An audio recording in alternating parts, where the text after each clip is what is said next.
Howdy folks. In today's video, we are going to learn how to create this clock face using VCarve Pro. Now, it might not seem like the most complex project in the world. In fact, it's not, but we're going to look at a couple of tools that will help us accurately create that perfect layout. The thing that I like about something like a clock is that it's easily customized and is something that is creative as you want it to be, because you can take what's inside of here and you can change it to anything your heart desires. Sports teams logos, personalized letters. So this is a standard project that can easily be customized and could really be a big seller in your area and in your market. All right, so let's go ahead and dig right in. Okay, so let's go ahead and get started here. I've already created the project, whoops, and so let's check those settings there. It is 12 inches by 12 inches. That's the size clock I'm going to be making. Nice thing about this is once you have everything created, you can scale it up or down to whatever size you like. As of right now, I've got it set to 3/4 inch thickness. That may change, but I think that's what we'll do for the time being. And got standard materials in there. Okay, so let's go ahead and dig in. The first thing that we need to do is we need to use the text tool to place our first number on there. And I recommend you always start with the largest number. And let's make sure that it's center aligned. And the last thing that I want to do is come out here, put a guideline on 6 inches, and then we go back into our text tool, select that one, and let's make sure that it's right there dead center. Actually, we can go to the X anchor and place that at 6. So now we can see that it's definitely 6 inches there. Now, choose your font. If you want to use Roman numerals, I kind of like the idea of Roman numerals. Oops, let me undo that. I'm going to go ahead and use Roman numerals for this one. And I am using, change that back to 6 inches. And I'm using the agency font there. It's kind of a neat little font. And I think that's a little bit large. So I'm going to shrink that down just a little bit. Of course, that does throw it off a little bit in terms of being centered. So I'm going to change that back to 6. There we go. So I'm happy with that. Okay, now to actually create the layout, that's very simple. Here's the easy part right here. Let's make sure we have it selected. We're going to come down to our circular copy tool, and let's talk about this tool. Now, remember I said make sure when you create your text that you have the alignment set to center. Now, these are already pretty much defaulted in here. So the size is right there. Rotation center, I want to rotate basically on the exact center of my workpiece. So I'm going to set both of them to 6 inches right there. So that's going to be the center point. Number of items, but it defaults to 12. In fact, it did that when I first started this. So I think this is a common thing to use for clock faces. And do you want to rotate the copies? Now, what's going to happen here is if you rotate the copies, they're going to change direction. So it's going to rotate them. If you do not rotate copies, then all of the numbers will be vertical as this one is. So let's go ahead and try it without rotating copies. And you see they're all upright. I'm going to undo that, and now I'm going to rotate copies. And so now they're rotated. Okay. The total angle there, I went ahead and did it so you see that. The total angle is 360 degrees. Let's undo that, and let's do 180 degrees, and you'll see what that actually does. So that only goes halfway around. Okay. And that's not what we want because we're doing a clock face. We want 360. So let me undo that, change that back to 360, and then copy that.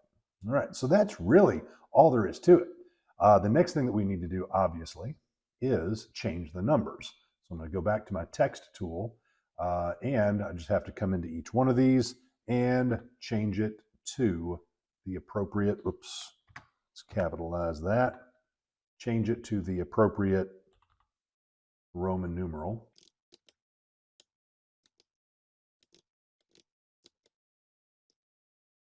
Hey, I do want to take a second and ask you to hit that subscribe button below, hit the like button, and then also leave a comment.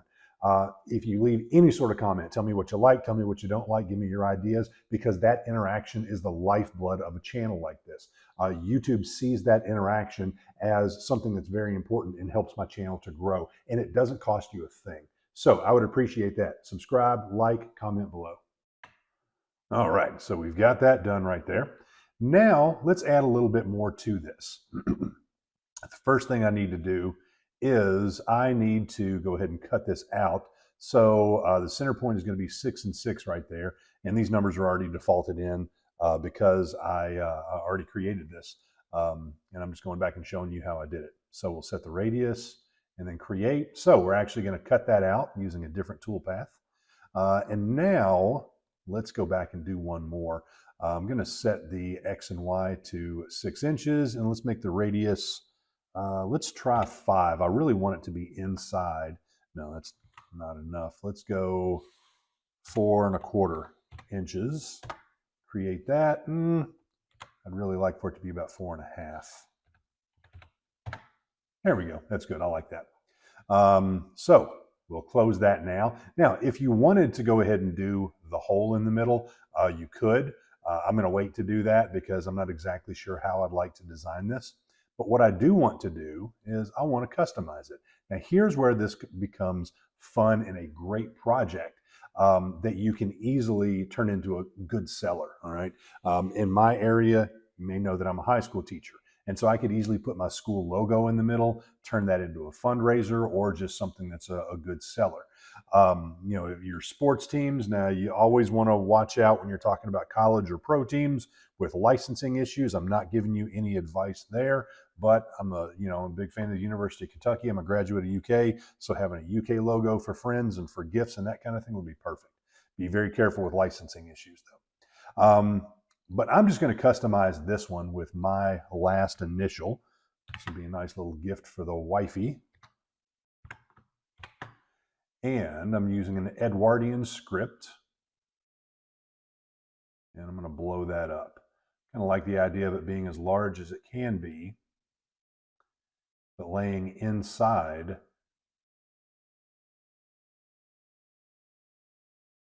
of that circle. Okay, I'm happy with that right there. So now I have the clock designed. So let's go into our toolpaths and go ahead and set this up. First thing I want to do is I want to use a V-bit, got a 20-degree V-bit that I'm going to use to cut out the letters, or I'm sorry, the Roman numerals. Let me select all of those. I'm going to use a V-bit there. I've already got a 20-bit in there, and I'm going to go 1/16 of an inch deep. I'm not going to go very deep, and I am going to set that as a flat depth right there. So go ahead and calculate that. All right, come back into 2D. And now what I want to do is I actually want to cut this into a pocket. So I'm going to select here, I'm going to select my circle, and I'm going to select the letter. And I'm going to use a pocket toolpath. I'm going to try to use a 1/4 inch right there to hog out as much of that material as I can. And I'm only going to go 1/16 of an inch deep. Oops, got an extra period in there. One pass is fine if I'm using a 1/4 inch bit. Let's calculate that, and I'm going to go ahead and preview that toolpath right there. Okay, what did that do wrong? Maybe that. There we go. So we go ahead and preview both of those, and that's actually pretty good, even with a 1/4 of an inch.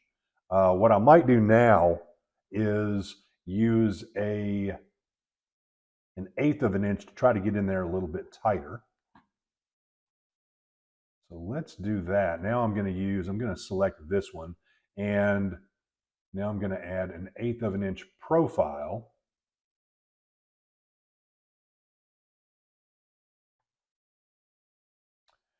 And 25, I don't want to go all the way through it. I just want to go 1/16 of an inch using that 1/8 of an inch bit. Calculate that. And now let's preview all toolpaths and see what we got there. Okay, yeah, that looks pretty good. In fact, I don't know if that got it any tighter than it did before. So that might be a little bit of overkill. I may not need that one. So for the last piece, I want to cut out my clock. So I'm going to select the outer circle, and then I am going to do a profile toolpath, and I'm going to use a 1/4 inch. That's a ball nose. That's not what I want. I want a 1/4 inch end mill. Let's select that. 0.75 inches. And generally, especially with a 1/4 inch bit, I will go half of the width of the bit per pass.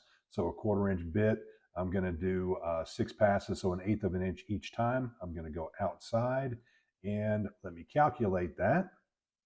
Now it looks like it's going on the outside, but that's the center of the cut. So what should happen is it should actually cut out right there. And there we go. That's exactly what I wanted.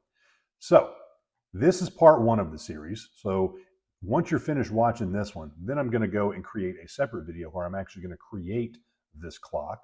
And that will be a separate video, which will be linked down in the description below. Hope you enjoyed this video. If you'd like to support the channel, there is a link below to my website where you can actually download these files very inexpensively. And I've got several files up there. So depending on when you watch this, this particular file and some others like it may actually be up there online. And that's, like I said, that's a great way to support the channel, and it costs very little to you.